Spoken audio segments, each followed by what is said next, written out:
Hi friends, ఈరోజు నేను 1989లో the world famous Guinness book record ఎక్కిన Thimmamma Marrimanu the banyan tree ఆ ప్రాంతాన్ని చూడటానికి వచ్చాను.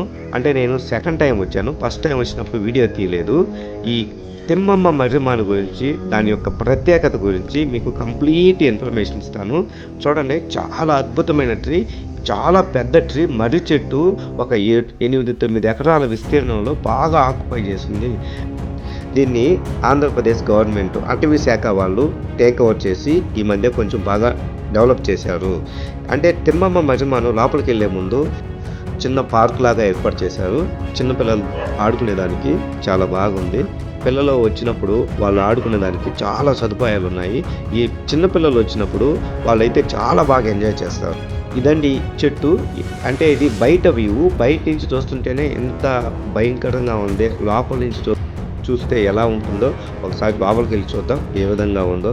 అంటే చాలా పెద్ద చెట్టు అండి.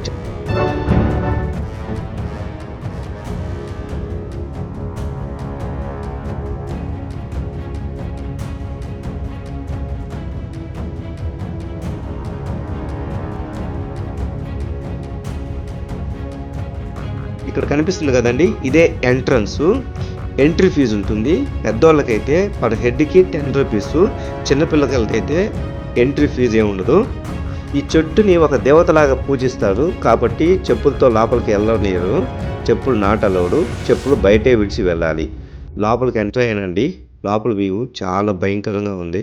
చాలా పెద్ద చెట్టు, పెద్ద పెద్ద కొమ్మలు, పెద్ద పెద్ద అన్నీ పెద్ద పెద్దగానే కనిపిస్తున్నాయి. చూడండి ఎంత భయంకరంగా ఉందో.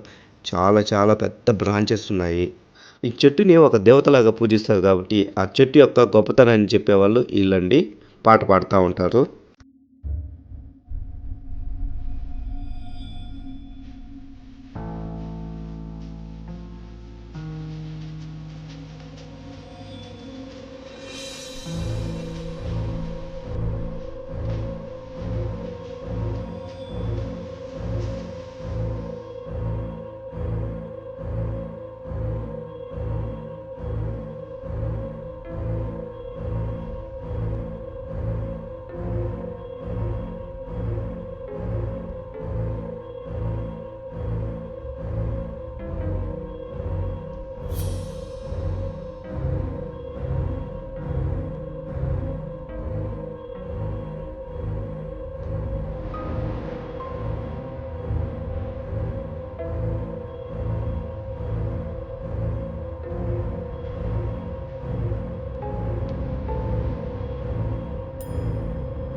మనం లోపలికి వచ్చేసాం అసలు ప్లేస్కి.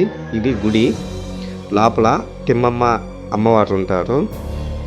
నేను ఫస్ట్ టైం వచ్చినప్పుడు ఇంత డెవలప్మెంట్ లేదు. ఈ విధంగా ఫ్రంట్ ఈ విధంగా లేదు.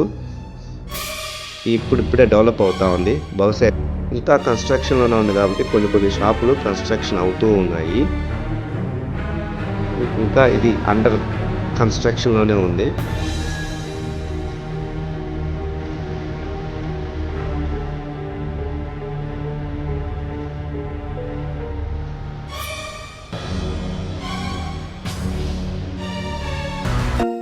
ఇప్పటిదాకా నేను మీకు ఒక మంచి ఇన్ఫర్మేషన్ ఇచ్చాననిపిస్తే ఈ వీడియోని ఒక లైక్ చేయండి.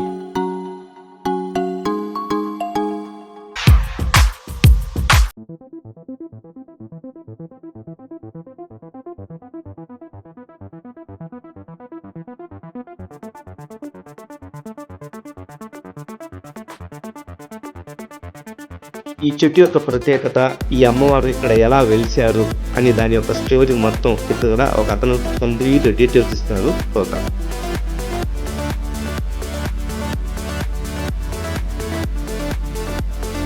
ఇక్కడ కనిపిస్తూ ఉన్నారు కదా విగ్రహం, ఈమె తిమ్మమ్మ అమ్మవారు దేవత.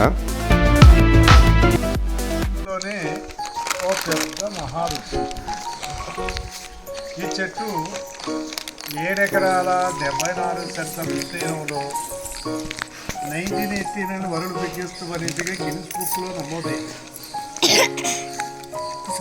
తిమ్మమ్మ అనేటువంటి ఒక మహాపతివ్రత శిరోమణి చరిత్రే ఈ మహావృక్షం.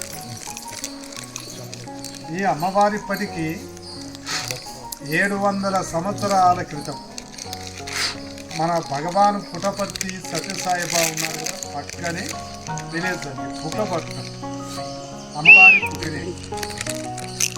బుక్కపట్నం నుంచి ఇటు ప్రక్కన గూటి బయలు. ఇక్కడ బాలవీరయ్య అనే వ్యక్తికి అమ్మవారినిచ్చి వివాహం చేశారు. అమ్మవారికి ఒక కొడుకు కుమార్తె. కొంతకాలానికి అమ్మవారి భర్తకు కుష్టు వ్యాధి స్థాపన. అయినా తన భర్తను పదే ప్రత్యక్ష దైవంగా భావించి 5 సంవత్సరాలు సేవ చేశారు. కానీ నయం కాక భర్త చనిపోవడం జరిగింది. సో అమ్మవారు కూడా తన భర్తతో పాటు సతీ సహగమనం చేయాలి అనుకున్నారు. ఇలా చేయాలంటే ఇప్పటి మండల వ్యవస్థ బదులు అప్పట్లో పాలేగాల రాజ్యం. ఒక చిన్న అవసరమైన ఆ ఏరియా పాలేగారి యొక్క అనుమతి ముఖ్యం. అలా మనమున్న ఈ ప్రాంతాన్ని ఒక్కంటి పాల్యం అనేవారు. సతీ సహగమనానికి అనుమతించమని ప్రార్థిస్తే అమ్మవారి యొక్క పతివ్రత ధర్మాన్ని పరీక్షించేకి 2 పరీక్షలు ఇచ్చారు పాలేగారు. చనిపోయిన పక్షులు బ్రతికించమన్నారు. ఎండిపోయిన కాకర చెట్టు పూలు పింజలతో ప్రత్యక్షంగా చూపించమన్నారు. మరి 2 యందు విజయం సాధించి అమ్మవారు తన పతివ్రత ధర్మాన్ని నిరూపించుకున్నారు. పాలేగారు ఆనందంతో అమ్మవారికి పాదాభివందనం చేస్తూ అమ్మవారి కోరిక మేరకు సకల సౌకర్యాలతో, చూడండి ఆ మధ్యలో గోపురం కలిసి పెట్టారు కదా, అక్కడ అగ్నిగుండం ఏర్పాటు చేస్తే దానికి 4 ప్రక్కల అమ్మవారు ఎండిపోయిన మర్రి కొమ్మలు నాటి మా శరీరాల అగ్నిలో కాలి భస్మమైన వెంటనే చిది నుంచి నీరు పొంగి చిదికి ఈశాన్యపు దిక్కున నేను నాటిన వట్టి మర్రి కొమ్మ తన పతివ్రత ధర్మానికి సాక్ష్యంగా వెంటనే చిగిరించి అది మహిమానితమైన మర్రి చెట్టై ఈ కలియుగం ఉన్నంతకాలం తిమ్మమ్మే మరిమాననేటువంటి పేరుతో పూజింపబడుతుంది వాగ్దానం చేస్తూ అక్కడ అగ్నికుండ ప్రవేశం చేశారు. అమ్మవారు చెప్పినట్లుగా సతీ సాగమన కార్యక్రమం పూర్తయింది. చిది నుంచి నీరు పొంగి పొరలి వెంటనే ఈశాన్యపు కొమ్మ చిగురించింది. ఇలా ఆనాడక్కడ చిగురించిన ఒక చిన్న మొక్క మరి ఇప్పుడు ప్రపంచంలోనే పెద్ద మహావృక్షం తిమ్మమ్మే మరి 9 ఎకరాల విస్తీర్ణం ఉన్నాయి. వరదనం చెట్టు తల్లి వేరు మొదలంటే ఆ మధ్యలో గోపురమేనండి పూర్వముకు సాక్ష్యం.